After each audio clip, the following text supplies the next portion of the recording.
ตั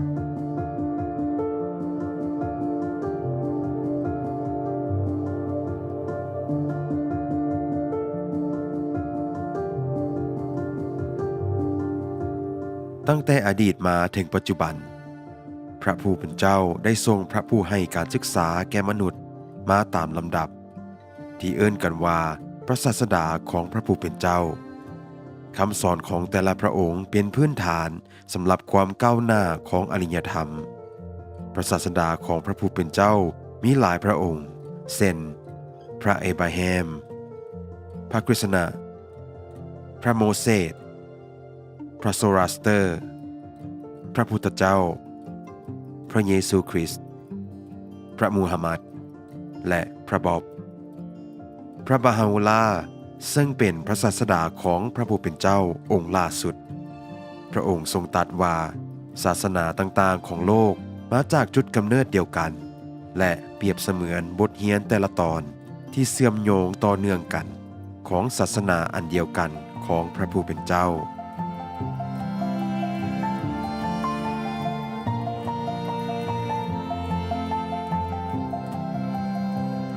บาhá'ศาสนิกชนเชื่อว่าสิ่งจำเป็นอันหีบด่วนสำหรับมนุษยชาติในปัจจุบันคือการค้นพบวิสัยทัศน์ร่วมกันของอนาคตของสังคมและจุดประสงค์ของชีวิตวิสัยทัศน์ดังกล่าวนี้ค่อยๆปรากฏออกให้เห็นจากคำสอนของพระบาฮาอุลาห์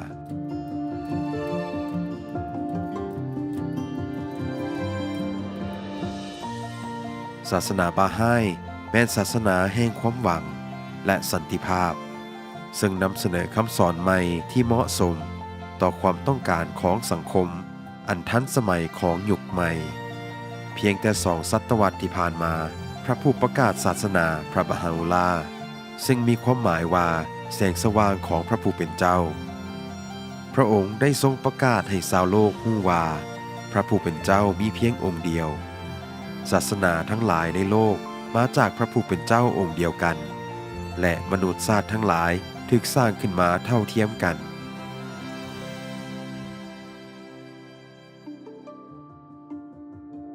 ศาสนิกชนบาhá'เชื่อว่าพระผู้เป็นเจ้าพระผู้อยู่สูงทรงที่สุดทรงเป็นพื้นฐานของความเป็นจริงและเป็นพระผู้สร้างจักรวาลซึ่งธรรมชาติของพระองค์เป็นสิ่งที่มนุษย์บ่สามารถเข้าใจได้ถึงสถานะแกนแท้ของพระองค์พระผู้ทรงอำนาจสูงสุดพระผู้ทรงรอบรู้ที่สุดพระผู้ทรงพระกรุณาที่สุดการสวดมนต์และสมาธิแม่น2 ปัจจัยที่สำคัญสำหรับการพัฒนาความสัมพันธ์ของบุคคลและพระผู้เป็นเจ้าพระบาฮาอุลาห์ทรงเปิดเผยหลายบทสวดมนต์สำหรับหลากหลายโอกาสเช่นบทสวดมนต์สำหรับการพัฒนาจิตใจการปิ้นปัวการปกป้องและกำจัดความยุ่งยาก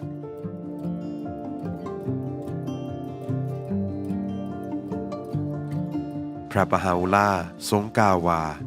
มนุษย์ทุกคนมีธรรมชาติ2 ด้านธรรมชาติด้านสูงส่งแม่นธรรมชาติด้านจิตวิญญาณและธรรมชาติด้านต่ำแม่นธรรมชาติด้านวัตถุและมนุษย์ทุกคนถูกสร้างขึ้นมาสูงส่งพระองค์ทรงกล่าวถึงมนุษย์ได้ว่าเปรียบมนุษย์เป็นประดุจดังเหมืองที่เต็มไปด้วยอัญมณีที่ประเมินค่าบ่ได้การศึกษาเท่านั้นที่จะสามารถเปิดเผยสมบัตินั้นออกมาและเฮ็ดให้มนุษย์ชาติได้รับประโยชน์จากสมบัตินี้ชีวิตมนุษย์มีหลายช่วงเวลาของกาลโอกาสที่แต่ละคนจะสามารถพัฒนาศักยภาพของตนออกมาเพื่อที่จะเลี้ยงดูและพัฒนาคุณลักษณะทางธรรมของมนุษย์เช่นความหักความอบอ้อมอารีความไว้เนื้อเชื่อใจความยุติธรรม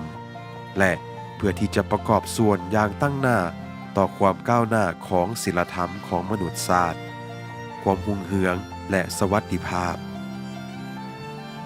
ศาสนิกชนบาhá์ยังเชื่อว่า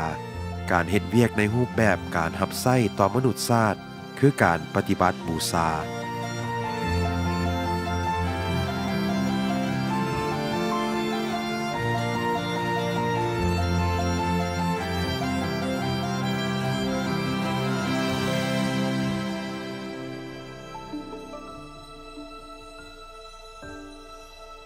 ความเป็นอันหนึ่งอันเดียวกันของพระผู้เป็นเจ้าความเป็นอันหนึ่งอันเดียวกันของศาสนาความเป็นอันหนึ่งอันเดียวกันของมนุษยชาติความเสมอภาพยิงสายการลึบล้างความแตกโตนกันของความหังมีและความทุกข์ยากการค้นหาความจริงด้วยตัวเองพื้นฐานอันเดียวกันของทุกๆศาสนาความสอดคล้องกันระหว่างศาสนาและวิทยาศาสตร์สันติภาพสากล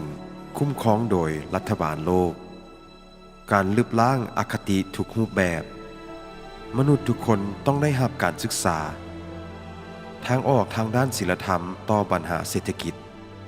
ภาษาสากล